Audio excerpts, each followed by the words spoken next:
Alright, so after that we can go ahead and do the second largest area on this model, which is going to be the rooftop. I do find out that the normal here are actually a little bit messed up. I can go ahead and do that by using a normal and lower down the cusp angle to something smaller. You can see now it's more flat.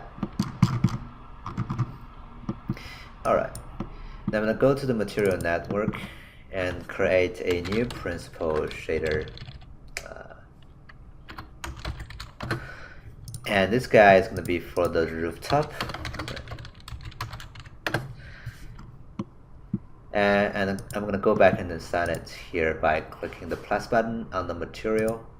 And then under this group, I'm going to choose the rooftop. I have tapped that run before. You can see that I have that run all the way back in my rooftop. Anyway, doesn't really matter.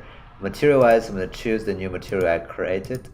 You can see the color changes there, right? That means the assignment is done properly. Now we can go ahead and change the roughness. I kind of want it to be fairly rough. This is not a really shiny metal. Or is it even metal? I'm not sure. So I'm gonna just crank that up a lot and maybe a little lower down the reflectivity a little bit too. And we can start assigning our textures. So underneath the surface, right, base color, drag that out, press tab, I'm gonna create a texture. And the texture here, I'm gonna, apparently it's using a butterfly in the default settings. I'm gonna change that to a metal texture here. I need to transform the UV, so UV transform, and also UV coordinate. Oops, need more space here.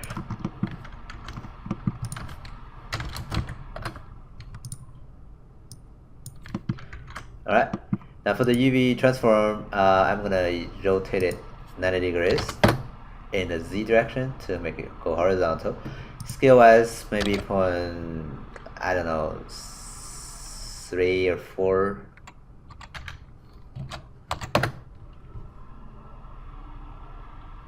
Guess it's fun. And let's see, I kind of wanted to use this also as bump map. So here, if you look at the bump map section, bump normals, it doesn't really allow you to transfer a vector input like what we're doing here in the texture. Apparently, the bump map doesn't really receive any vector in any of the inputs. You can only apply, if you wanted to apply the texture here, you can only give it a string, which is the directory of the image. Really ugly here. So I'm going to go to texture here and then copy the directory, copy parameter of the texture map, and go to the principal shader rooftop, and go to the bump map. I'm gonna enable that, and underneath texture paths, I'm gonna paste relative reference. That way, I'm using that as the relative reference. Okay. The same texture, and I'm gonna change the texture tab to bump map. Apparently, this deleted that, so I'm gonna reapply that. Paste the relative reference. Now we should see a little bumpness, but the bumpness is actually still using the old coordinate. You can see that bumpness happening on this horizontal way. So I need to also use this UV coordinate to control the global UV coordinate of this material. So I'm gonna close that, and oops. I'm gonna go to the UV part and connect that to the UV transform I used earlier. Now you can see the bump map is matching with now the texture. I can go ahead and change some of the settings, like the effect scale to be 0.2 to make it stronger. Right? You can see a much sharper bumpness happening. And that's all up to you now to tweak. Like if I wanted to change the texture, the color, I can go for color correction. And again, I can use color correction to correct the color a little bit. Now this network way is a little bit different compared to Maya in many different things. Now we're just scratching the surface on this now. If it's easier, you can also cache this out and render in Maya because I'm more like a Maya rendering guy. Houdini is not my rendering is not my strength here. So I'm gonna go to the color correction here though. I'm gonna go ahead and change the saturation to maybe not saturation, but the value here to make it brighter. And maybe the actual hue here can be more towards a greenish color, actually a bluish color. So let's check that out. Oops, too much. Maybe a little bit more saturation.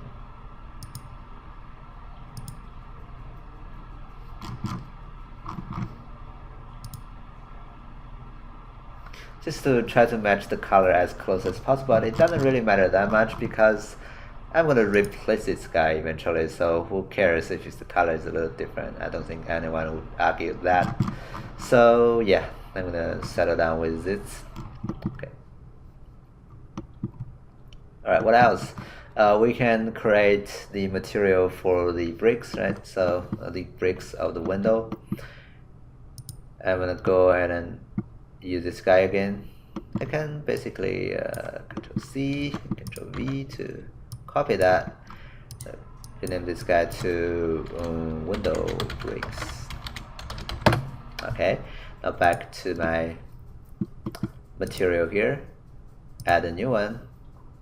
Choose the window bricks.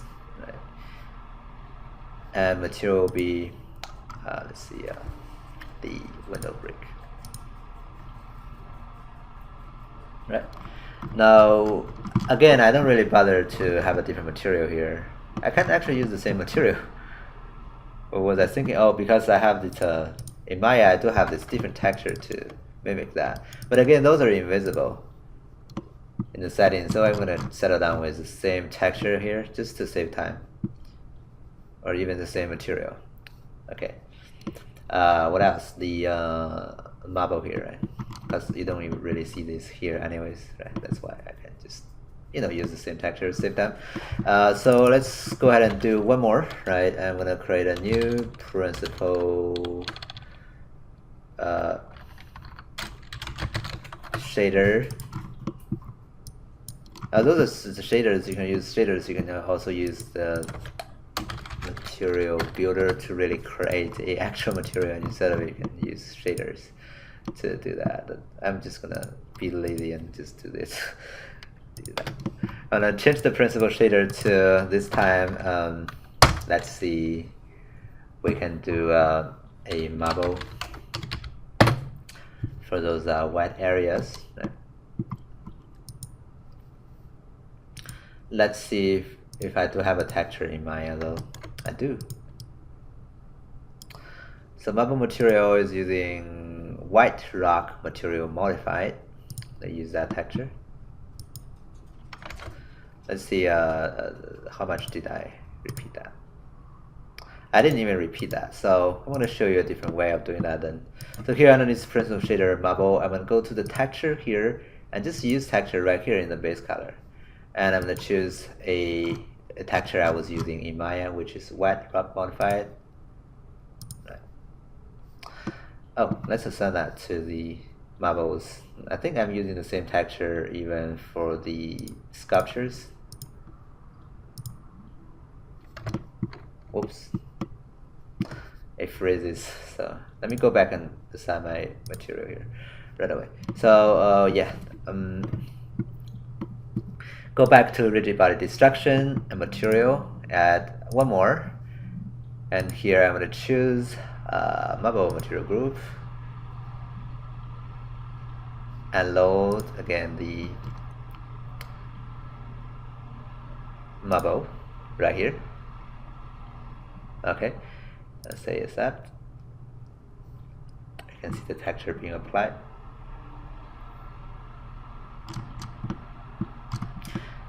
I think they're getting too dark though. I don't quite like that. And maybe tint the intensity to make them stronger.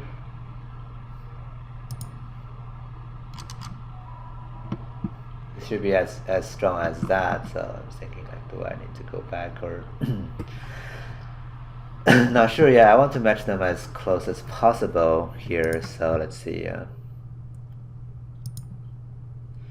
Change this base color to white. Oh, because it's the multiplication, of course. So that's gonna save me some hassle here.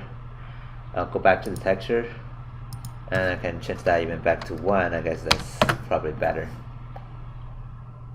to have some variations.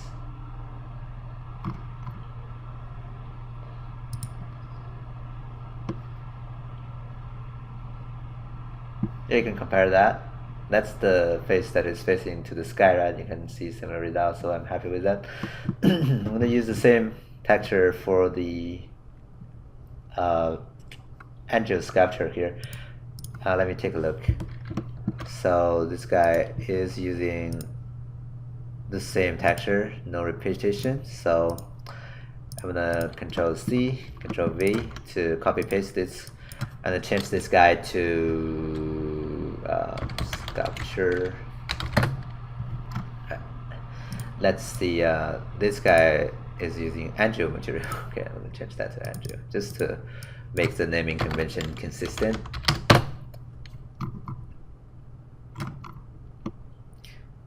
And for this guy, the different though is going to be the bump map again. I'm going to enable bump map, normal map, because I do have a normal map. This is actually baked from ZBrush. Let's take a look. The normal map is going to be angelnormals.jpg. So I'm going to do that here right away.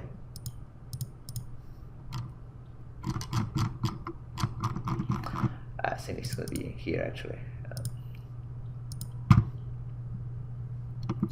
Alright, apply that. Again, a new material. And that's going to be the angel material group. I'm going to load that angel material I created.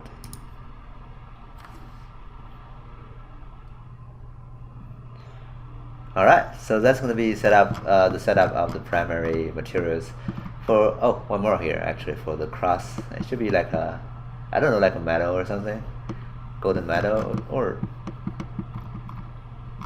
I think those guys are actually just marble. This guy, not really sure, don't quite remember. I'm gonna set it down with just the same marble material here. I'm gonna go ahead and go to the part that we use the marble. This one, right? I can add a new group, cross material group, so that both groups are using the marble texture. Alright, I guess that's everything. The wood, yeah, we have the wood. For the wood, I think I can create a very simple material for the wood. I don't even need texture because they're too small.